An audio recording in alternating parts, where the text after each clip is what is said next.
Hello and welcome to Paris Games here on France 24, our daily Olympic roundup. Over the next 25 minutes, I will bring you through all the latest from day 10 here in the French capital.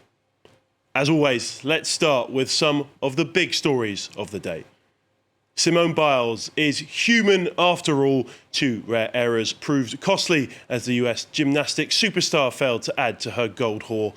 Widely considered the greatest gymnast in history, Biles was bidding to add to her 3 golds in balance beam and floor finals at the Bercy Arena, but she slipped off the beam while walking backwards in her routine. The unusual error gifting gold to Italy's Alice D'Amato. Her floor exercise final also ended in heartbreak as 2 landing hiccups sent her into silver behind Brazil's Rebecca Andrade. Biles ends her campaign in Paris with 3 golds and a silver. Well, it's gold for Germany in the Olympic triathlon mixed relay, out-sprinting the United States and Britain after highly fancied France was scuppered by a bike crash on the first of 4 legs. There was a photo finish for second place, with officials initially announcing that Beth Potter had taken it for defending champions Britain, only for Taylor Knibb and the US to be upgraded, though neither team were aware of the switch until they were lining up in the wrong places for the medal presentation. But of course, the triathlon has not been short of controversy. The Belgian team did not race at all after their athlete Claire Michel fell sick, reportedly with E. coli, having swum in the Seine during the women's individual triathlon last Wednesday. The Swiss team also had to bring in a replacement after their racer suffered a gastrointestinal infection, while a Norwegian competitor told reporters that he too had been stricken with a stomach bug after the men's race last week. The Deputy Mayor of Paris has defended the decision to hold events in the Seine, saying there is so far nothing to link the illness to the river. Take a listen.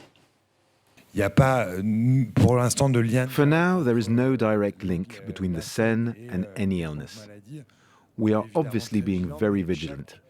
Every decision that has been taken to guarantee the safety of the athletes. And so the adaptations, the postponement of one day, they were done with that in mind. Well, as always, I'm joined on set by the wonderful Karim B. Karim, thanks for being with us. Yeah. As always, what do you make of this? What do you make of those comments there? Is he always going to say this? Yes, that was sure that Pierre Abadan and the Paris mayor and French authorities, by and large, will maintain that version to say, well, we'll see in the future. Because they wanted for so long to have that postcard of Paris monuments, such as the Eiffel Tower, some great bridges, as we see in pictures, that they couldn't go back. And even after the triathlons are over, we see the first cases, and we'll see in the next days, weeks, effects on the health of athletes. And that's very dangerous because they are not guinea pigs, in my opinion. And we knew for a while that it could be dangerous for them to swim onto the Seine River. And now, well, I'm a little pessimistic, and I'm sick to see that we don't put forward athletes' health. That's the most important thing we have to think about, and that wasn't the case in my opinion, by and large, for that competition. Do you think they've ignored that? Do you think they've ignored athletes' health in order to have this wonderful event in the Seine and to show and to put good on their promise, because they did promise that they'd swim in the Seine? Do you think they felt the pressure of that promise? Obviously, because they couldn't go backwards. As long as they decided to make that competition into Seine River, they say, okay, we don't have any plan B, we have to stick on that plan A at any cost. And that's, in my opinion, the real problem. I'm not the only one to say that, because the speech of some athletes from Belgium, from Spain, for example, after competition, saying that, well, we saw many things under the sea that we shouldn't see in that kind of competition. I'm shocked to listen to those harsh critics from athletes. And one of the Spanish triathlon athletes say that it was dirty for 100 years, and they couldn't put athletes' health forward, and that's a real issue. Because if they say that, it means that, well, the water wasn't clear enough, and we knew that because of weather conditions before. We talked about it last week on this show, and weather conditions were a little bit complicated because Tony Stanguet said last year, well, it's not possible to see rainfalls in August, and we saw rainfalls in August, so we couldn't predict the weather 1 year before, and that was a mistake to maintain, in my opinion, that competition. Even if it was beautiful, I enjoy watching it on TV, obviously, and I think spectators were so happy to see that on the streets of Paris. But still, it's not enough for me to maintain that competition at that place. Yeah, and we'll have to see what comes out in the coming days. But let's move now from swimming in the Seine to the pool, a little bit safer in all regards. And he's already an Olympic legend and considered by many as the greatest 100-metre breaststroke swimmer of all time. GB's Adam Peaty added a silver medal in Paris to his golds that he'd previously won. There have been many questions around his future, and he's also been outspoken about the accusations of doping against certain Chinese swimmers. Our very own Clovis Casselli caught up with him earlier on. It's an absolute pleasure to be with Adam Peaty. Thank you very much. I'd like to have your thoughts on this silver medal. Clearly you were aiming for a third gold in a row. You still happy with the result? Yeah, and I don't think that'll ever change. I think I'm the only one who knew, me and the medical team and my coach, the only ones that truly understood the circumstances that we were under. Our backs were against the wall and we were swimming uphill. And, I'm fortunate enough to come out unscathed with, a silver medal. It could be so much worse. So, yeah, I'm never going to ever regret that, my efforts. And that's a true testament of the training that we've been under. And, it's good. It was so close. 0.02 is almost, nothing, but it's everything at the same time. But yeah, we're happy. We're happy. I've got to ask you the question because you've hinted at it. Are you going to continue swimming? You are one of the greatest swimmers of all times in 100 meters breaststroke. What's your decision? I think, I don't know. I think tomorrow has enough worries, right? And if I've taken anything from France, it's just to relax a little bit more, right? So I think there's too much to debrief right now. Obviously, I only swam last night and I haven't even been home. So I think your heart will tell you in a few months if you want to do it. And if it doesn't, then, that's fine as well. So I think as athletes, we're continually expected to perform. And unfortunately, if you get it wrong in our sport every 4 years, you're off. So it's there's a lot of calculations, but also a lot of just raw emotion that needs to come out as well. And processing that in the right way is very important. And you've also said some words about China's performance in the relay, about accusations of doping. What's your feeling on these games and what we've witnessed in terms of performances? No, I don't think they're accusations, are they? I think contaminations are contaminations, and I think contaminations are not. I think the lack of transparency is very disappointing. Firstly, from WADA, and very suspicious. So I'm always a spoken athlete because I know how hard it is for an athlete who plays fair and true to do this sport, and I don't want to leave it in a place where, maybe in 4 years' time, leave it in a place where, people are getting away with it. They should be held accountable because not is it only fraud for the people that are racing, but it's fraud for the people watching as well. And we need to treat it as so, and we just need to be better. And the people who are doing those jobs need to do it better. There's a lot of great people in sport, amazing people, but there's also people who let it down. And I think the transparency is going to be absolutely, it's just going to be crucial the next few Olympic Games to make sure that trust is still there. And what did you think about these games? Here in Paris, not very far from home. What did you think about these games, and what has surprised you the most in the pool? Maybe a Léon Marchand? Yes, of course. Léon's just absolutely incredible. You could see the talent rising over the past year, and it's an absolute pleasure to race him yesterday on the relay. But with that said, it's with the games, it's been incredible. It's been a funny one though for me because with the illness, I was in bed for most of it. So very, very strange when you're meant to be at the pinnacle of your health. But I can't let that cloud my judgment. I think the French authorities have put on a great games. I do think there's been a few teething issues with transport and catering. We've got to look at the elephant in the room, right? It can't all be great. Every games has its problems because it's such a big thing. But I think they've been great. I think it's definitely one of the best crowds I've ever experienced. And that's a testament to the French people, very passionate.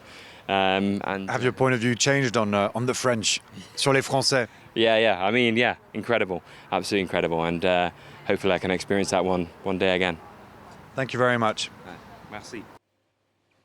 Well, just north of Paris lies Athletica, a high-performance centre for the training of athletes and the practice of high-level sport. And I'm delighted to say that we're joined on set now by Arno Zumaglia, the Managing Director. Arno, thank you so much for joining us. Thanks to you. Hello. First of all, just briefly, what is Athletica? What is your aim over there? So Athletica is a high-performance training center. It exists since 1993. So we are providing and educating and training athletes for high level. So our main concern is to train the athlete from the 13 years old to the 19 years old, and we try to provide them until the professional club or until the French national team in different sports.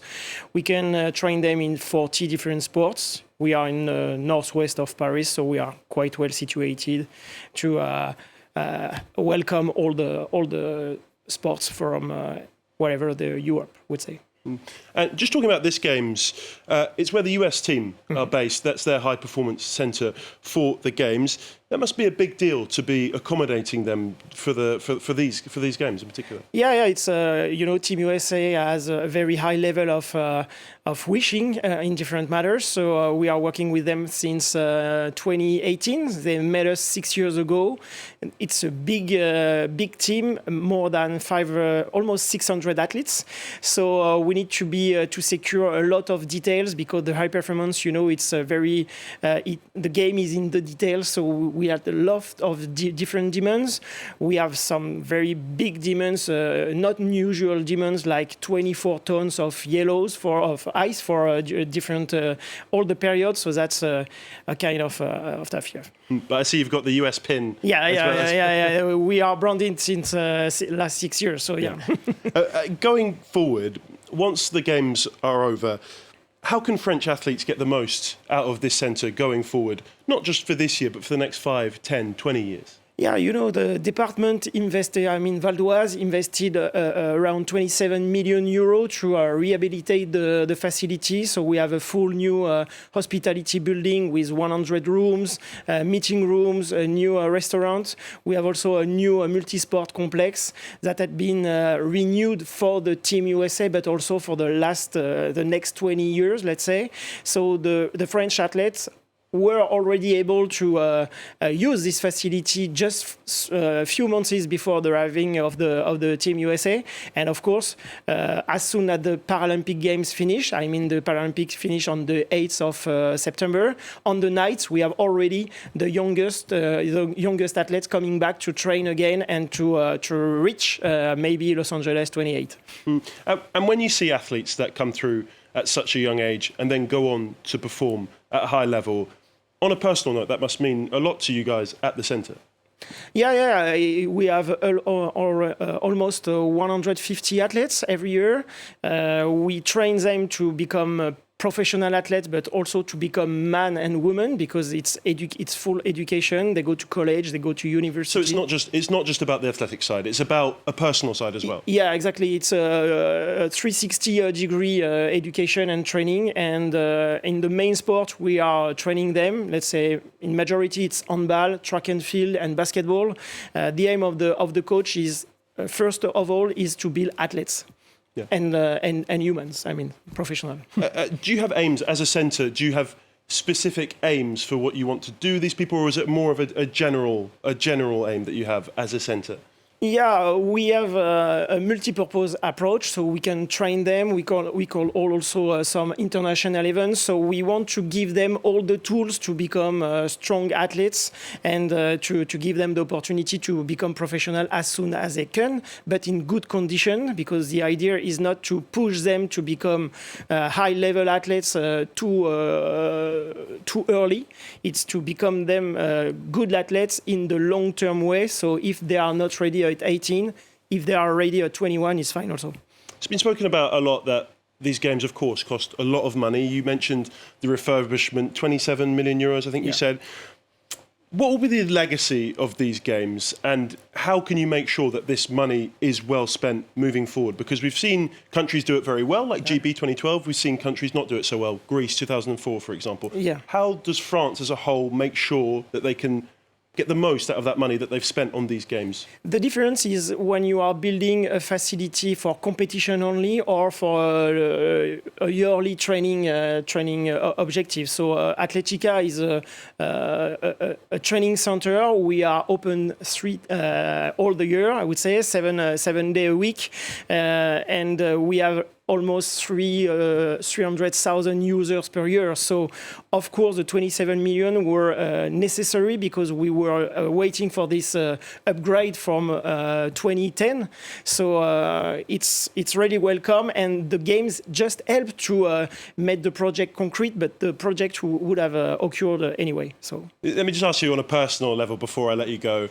You must have enjoyed these games. Yeah. It's been so fun for everyone. Everyone's caught Paris 2024 fever. What have you enjoyed the most, just as a fan, over the last 10 days or so? Yeah, it's like a dream because we are working with the Team USA. It's one of the best teams. Of course, we are supporting the French team because we are providing them all the facility during the year. But we are very happy to see all the Team USA stars. They are very friendly with us. We learn working on their side because they have some little tips we can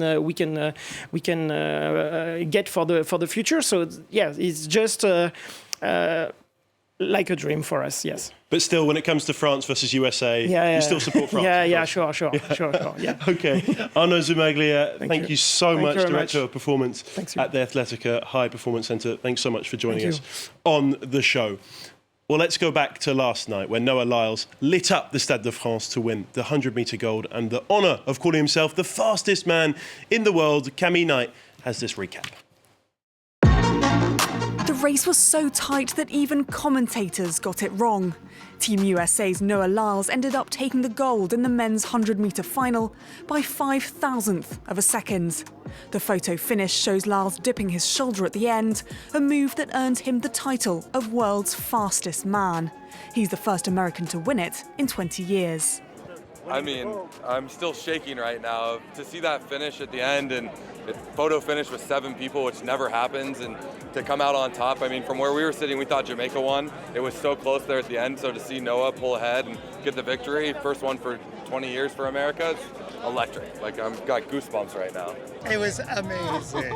Absolutely incredible. The fans were phenomenal, and everybody was great, and all the athletes are amazing, and they're all to be lauded because they are tremendous. 27-year-old Lyles had the slowest reaction time to the starting gun, and even halfway through the race he was still in 7th place. But he quickly caught up, and with a time of 9.784 seconds, he came out just barely ahead of Jamaica's Kishane Thompson and the US's Fred Curley. I really wanted that gold medal to come home to Jamaica tonight. I really did. You know, I was hoping with all my heart that it would come home. But more is to come. It's a personal record for Lyles, but he's hoping this is just the start. The champion is gunning for 4 gold medals in the 100-metre and 400-metre relays, and in his signature race, the 200 metres. 4 golds is a feat only Carl Lewis and Jesse Owens have accomplished. And Noah Lyles has just won his heat in the 200 metres, so he's looking good there too. Let me bring Karim back in. Let's go back to that final. What a final. Yeah. It really goes to show how fine the margins are at this level, doesn't it? Yeah, when you see the photo finish, it was so close. And that was astonishing because Noah Lyles had very sloppy starts, even during the hits and then the semi-final. He started very slowly. He was in the last position for the first 30 meters of that race. And his finish was incredible. I mean, like Kishane Thompson from Jamaica, he was more consistent during the race, during the final, but the way Noah Lyles finished that race was just astonishing. Like, was so quick, and he kept his composure up to the end, and he believed in himself up to the end. And is that where experience comes in as well? Because for Thompson, that's a first ever major final. He's never been a World Championship final, of course, never Olympics final. Yeah. Noah Lyles has a lot more experience. He showed that at the end, didn't he? Yes, clearly, because it goes so fast, less than 10 seconds, but you have so many things to think about in that race. So yeah, he has more experience, more World Championships experience as well. He had some disappointments in the past, so he knew what not to do to avoid losing once again in the 100 meters final. But I just want to point out that just before the race, when Lyles entered into the track, the way he jumped, he bounced back. I was like, he has to win. He had to win. He's not lacking confidence, is he? Yes, exactly. Yes, overconfidence. Because these are American athletes, and we remember in the years 2000 with Morris Green, for example, like licking his own mouth to say, "Well, I am hungry. I want to eat that race." So when we see Lyles, he could be the next athletics or track and field superstar, because since the retirement of Usain Bolt, we're like, who will take the relay of Usain Bolt in terms of worldwide popularity? And maybe Lyles is very well known in America, but not in the rest of the world. So maybe thanks to those Olympics in Paris, if he succeeds in winning 1, 2, 3, maybe 4 gold medals, that will put him as a worldwide sports superstar. We'll have to wait and see. Certainly on a good track to win the 200 metres as well, no pun intended. Let's stick with that athletics theme and cross live to the Stade de France, where Selina Sykes is standing by. Selina, give us a recap of what's been going on at the athletics so far tonight. Well, Leo, I'm going to take the spotlight away from Noah Lyles because I think he's had enough of it for now, and put it on Mondo Duplantis, the Swedish pole vaulter superstar who's in action this evening in the men's final, and it's looking very easy for him so far. He really is in a world of his own. I've had to run out, so I don't know if he's jumped any higher since, but he's easily cleared 5.7 meters, looking completely in a league of his own. Just for viewers' knowledge, he is the world record holder. He has jumped 6.24 meters. He's in a world of his own, really, this Swedish superstar. He's broken his own world record 7 times, so this seems to just be more of a formality about who's going to get the gold medal this evening, barring obviously a disaster for the young Swede. We'll have to see who manages to match him in this moment in the final, but for now he's really in a league of his own, and we'll be obviously bidding for him to be the big favourite to get this gold medal. And will he try, or will he attempt to break his own world record? It's really just the question of how high can this young man jump. And the 800-metre final takes place in just about an hour's time, Selina. GB's Keely Hodgkinson is the clear favourite. Question is, can she be beaten? Well, she looks unbeatable as things stand, Leo. She cruised through that semi-final, didn't she? She finished a good second ahead of any other competitor so far in the 800 metres. The fastest qualifying time of 1 minute 56.86 seconds. The 22-year-old is looking for her first title of any sort on the world stage. She's had to settle for second quite a few times. She's finished second at 2 successive world championships, and obviously she stunned everyone 3 years ago at Tokyo. She was just a teenager back then, getting a stunning silver in this race. She has said that she's going for gold. That is clearly her goal here in Paris, and it's looking good for her because some of the biggest competitors are out, or she's running better than them. The reigning Olympic champion in Tokyo, Afing Mu, is not able to defend her Olympic crown because she didn't she fell over in US trials, and so she won't be able to defend her crown. Otherwise, you have the reigning world champion Mary Mora from Kenya, who is her biggest threat, but so far she's been outspeeding her quite impressively. So it's really for hers to win and for hers to lose as well, Leo. Selina Sykes, thank you very much. Selina, of course, will be keeping us abreast of all the goings-on across the evening at the Stade de France there. Well, let's end by showing you our photo of the day. You might recognise our reporter Clovis Cassely there on the right. He bumped into Dara Lynch, bronze medalist in the men's double sculls. The Irishman just happened to be on the same metro. This is what the Olympics is all about. Athletes rubbing shoulders with fans. Well, that's it. We're out of time. Karim B, thank you very much. Of course, we'll be back at the same time tomorrow, 8:30 Paris time. Thank you very much for watching. In the meantime, stay tuned for more world news on France 24 in just a few minutes' time.